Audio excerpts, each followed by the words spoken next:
kan van ma wees dat niemand rarig oor praat nie. Oomblik waar jy besef, my sien nie meer hoog nie, maar jy is leer. Dit was nie 'n groot dramatische dag nie, dit was net 'n gewone dag. Dit is 'n gewone dag. Ek sien jy wat iets vra geleide en chaos, dit was net 'n gewone dag, dit is altyd. En as ek net daar staan en voel, alles is oorweldig. En dat ek na my kind gekyk het en gedink het, hoekom voel ek so skuldig? Omdat ek net die oomblik vir myself wou gehad het. Ek het hom lief met alles in my, maar ek het myself iewers langs die pad ook verloor.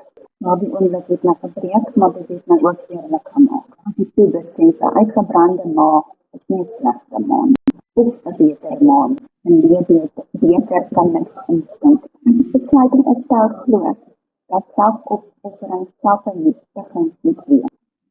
Optuig sodat ek alles alleen moet dra. En weer ruimte vir myself te maak sonder onskuldig te voel. As jy 'n ma is wat voel, jy is nie genoeg nie, kyk weer. Mama, jy is genoeg. Jy liefde buiten elke klein ding en jy mag ook rus. Jy mag rus, asemhaal en onthou. Ons maak almal foute as mama. En jy mag ook belangrik wees.